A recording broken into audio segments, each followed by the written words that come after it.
Now, it is a known fact that a lot of relationships are going through very, very turbulent times. They are going through a lot of struggles today. And this is very worrisome. We begin to ask the question that why is it that people that love each other so deeply, that are committed to each other, that are vowed to be together for better, for worse, are now having a lot of issues, struggling to keep their relationship alive? And one thing is sure, that I am very, very sure that most of these people don't go into a relationship hoping to fail, believing that they are going to fail. No. In fact, most of these people don't go into relationship hoping that one day they are going to end up becoming enemies. No, they go in with a lot of hope, a lot of, expectations, a lot of joy, happiness, and enthusiasm. Many of us go into a relationship hoping that we have found someone very special, believing that we have found someone who has decided to choose us, someone who is going to value us, someone who is going to understand us, someone who is going to build something beautiful. We have the dream of building a life together. And this is because love is one of the deepest desire in the heart of man. We all want love. We all long for it. We all look out for it. We all, hope to get it one day with someone very, very special. But here is the question I'm asking right now, that if love is so beautiful, so good, why is it that so many people end up, experiencing pain, end up experiencing disappointment, end up experiencing, a lot of issues with their love? Why is it that relationship that started with so much love eventually end up becoming very painful? Why is it that couples who before can talk together for a long time, for hours, suddenly become quiet and not able to communicate again? What had gone wrong? Why is it that two people that could not imagine living life apart from each other suddenly begin to experience distance? Now, the answer to all these questions is what I want us to examine together on this platform.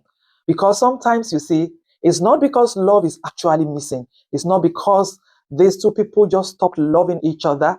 It's just because the foundation, the necessary foundation, is missing.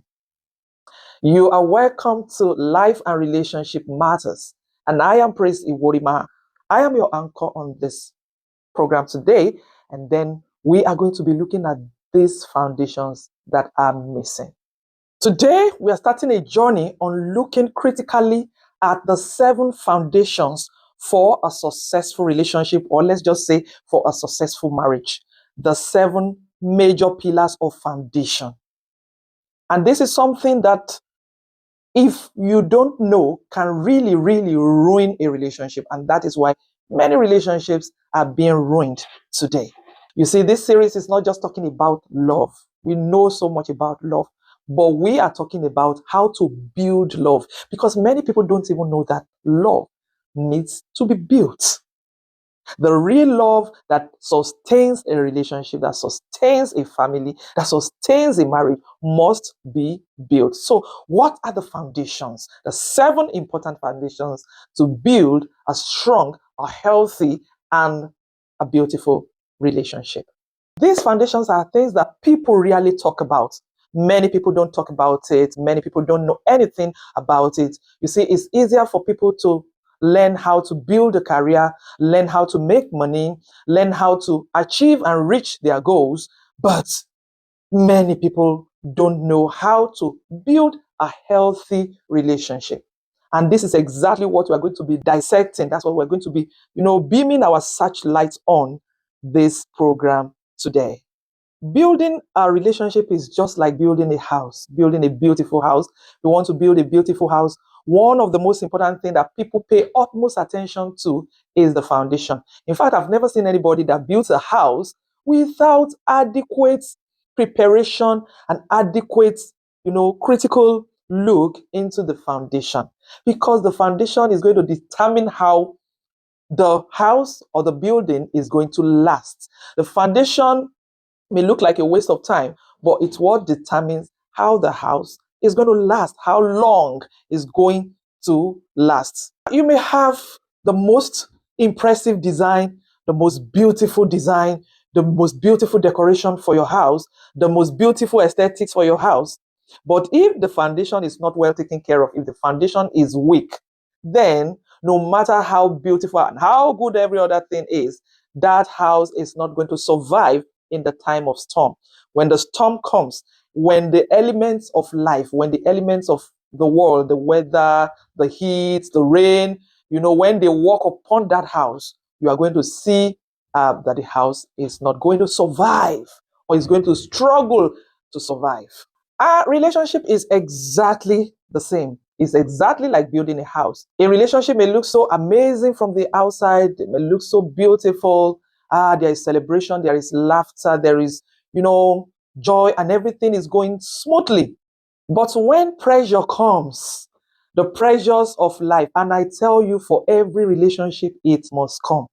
The stress, the disappointments, temptations, misunderstanding, difficult times. When those things comes, that is when the foundation of such a relationship is tested.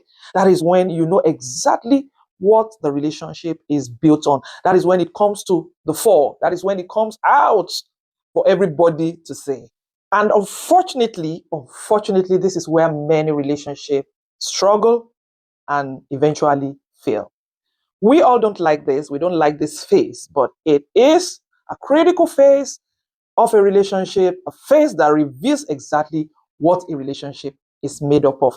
That is why we are taking out this time to look at those 7 foundations, important, critical, essential foundations for a healthy relationship. So if you want to build a healthy relationship or you're working towards one, then this program is for you. I want you to move closer now and let's dive into the 7 foundations. Now, let me say this quickly before I go on, that a strong foundation doesn't make a relationship perfect. Not that because your foundation is strong, then your relationship is perfect. No, not at all. A strong foundation makes 2 imperfect people find something to build their relationship on. It makes them find something strong enough to build a relationship on. And that is what matters. That's what matters in a relationship, that you have something, you have tangible things to build your relationship on. So, whether you are single, you are dating, or you are married, whatever stage you are on this relationship journey, these principles will help us to understand love differently. This is because love is not just what we feel, love is what we build. And so today we begin on the first foundation that I call emotional maturity.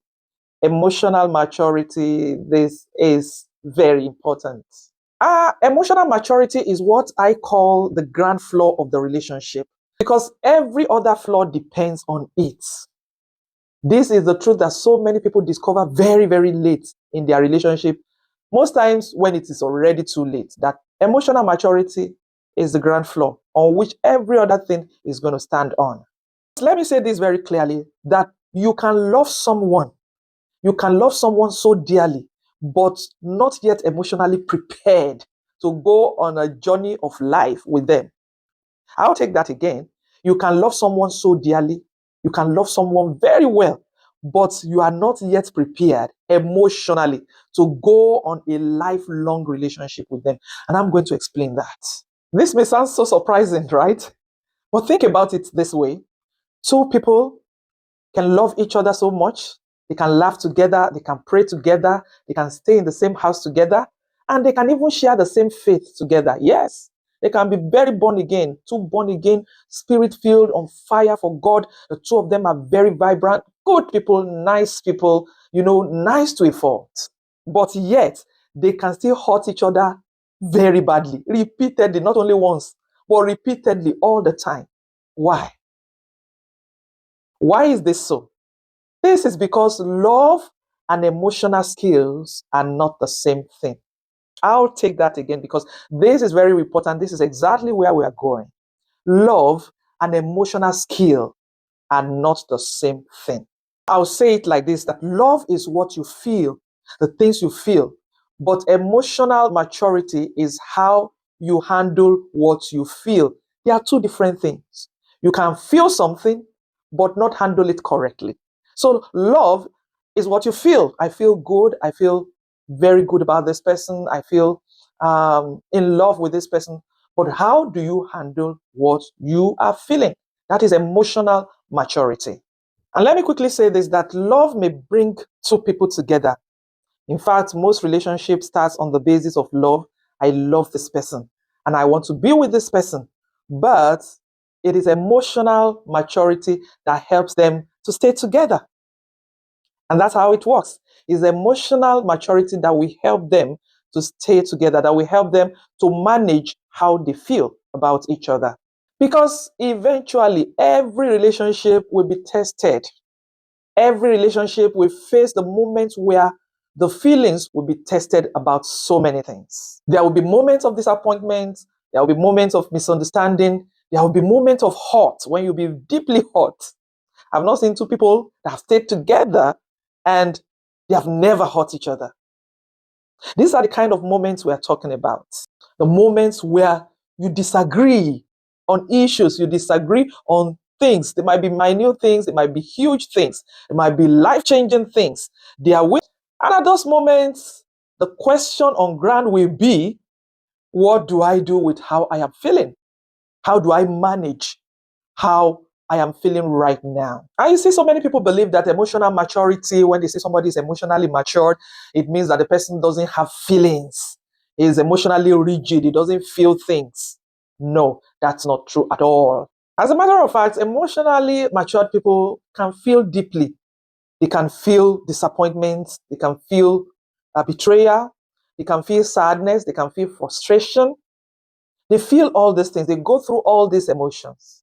But the difference is that they have learned not to make emotions to determine their response. They have learned not to make how they feel to control how they respond. They have learned how to make sure that how they feel do not determine how they are going to react to issues of life and issues in the relationship. That's just the difference. They understood that emotions are just signals. They are signaling something. They are pointers. They are pointing to certain things in their lives. And they understand that emotion should not become the steering wheel of their lives. Emotion should not be what directs their lives, what moves their lives around, what controls their life, their responses, what they do or what they don't do.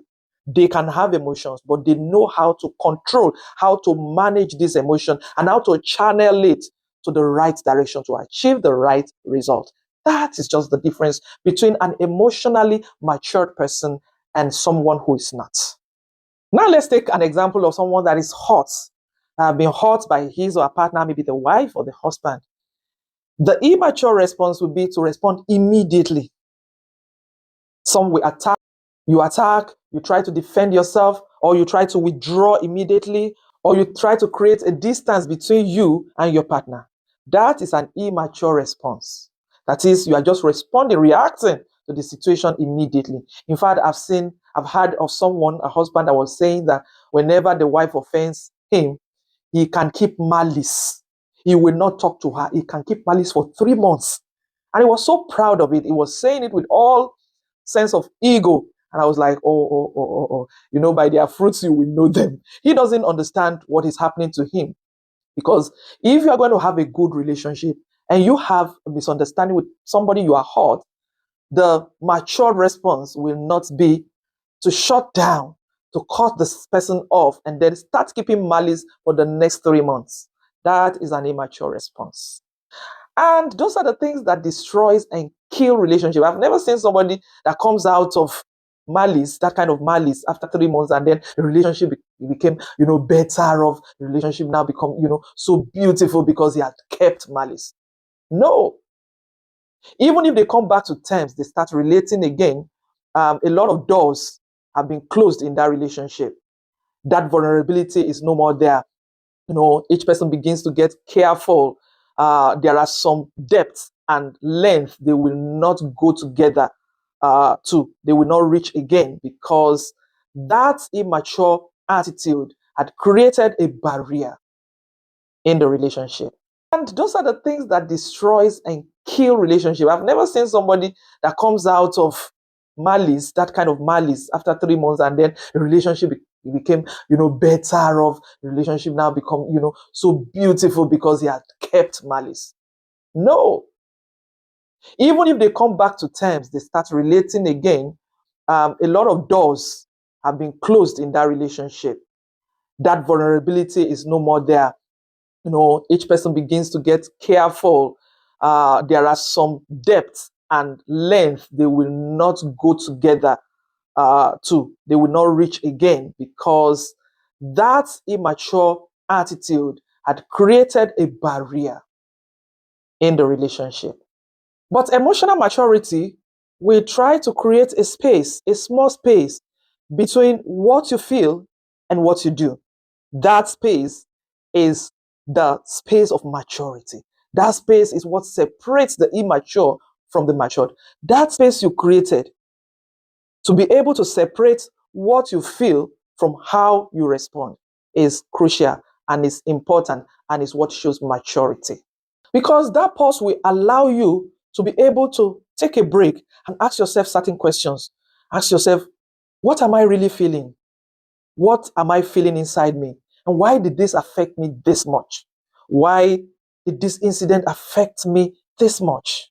What response will build connection instead of damage? What response is going to bring repair instead of damaging and destroying this relationship altogether? And you see, that singular pause can change everything, can change the dynamics of the relationship. Because most times I see that the things that break a relationship are not even important things. They are just small things, just little things. They are not big. They are not bogus at all. Small things. And then it snowballed to something so big because the response, because there was no break, that short break to be able to analyze, see how you feel and what you should say, what you should do with how you feel. That space was not there.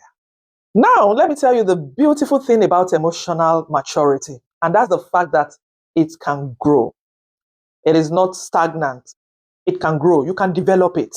You are not permanently stuck with unhealthy patterns. No, not at all. The way you respond to things, to issues today, must not be the way you respond forever. The way you respond to issues today must not be the way you are going to respond forever. No. Growth begins when you become aware of yourself, aware of your responses. When you start asking questions, good questions, soul searching questions, when you start asking, why did I respond this way? Why did I react this way? What is this response protecting me from? What am I trying to run away from? This is because you can never change a pattern that you refuse to acknowledge. You cannot change something that you refuse to see and to acknowledge that, yes, this is there. This is the problem with me. And you can never heal a wound that you are pretending is not there. If you pretend it's not there, then it will remain there. It can never be solved. It can never be healed. And so as we begin this journey of foundations, I want to ask this question and I want you to answer in your heart critically, because this program is about change. This program is about shift. This program is about a new thing entirely in your relationship. And therefore, you have to be sincere with yourself. Now, at this stage, I want to leave you with this question. I want you to ask yourself, am I only looking for what my partner needs to change, the areas where my partner needs to change? Or am I giving myself also the opportunity to grow? Am I allowing myself to also grow? And this is because lasting relationships are not built by perfect people. You are not perfect at the junction where you are right now. So is your partner. Or must you remain that way? No. We keep growing. We keep looking for ways to get better at what we do and who we are. Lasting relationships are built by people who are willing to grow, willing to become better, understands that love is not only about finding someone, finding the one, that special one. It is about building something strong together, something that is very strong, something that cannot be easily broken. Now, all these things that I've talked about, I've put them together in a book. And this book is so fantastic, it's so wonderful. The 7 Foundations for a Successful Relationship. I wanted to try to get the book the 7 foundations for a successful relationship. I'm going to lay the link to the book in my bio. Try to get this book. It's going to do you well, because knowledge, they say, is power, and is in everything in life. Even in relationship, knowledge remains power. This is why I'm going to be wrapping it up on today's episode of Life and Relationship Matters. In the next episode, we're going to continue to unravel, to look deeply into emotional maturity and how it controls our communication, our reactions, our conflicts, and the patterns that we bring into relationship. Thank you so much for joining me today. Please, I want you to subscribe to this channel. If these are the kind of things you want to see, you want to hear, do well to subscribe to this channel and put on your notification bell so that you can be alerted when we drop a new video. God bless you. I'll see you soon.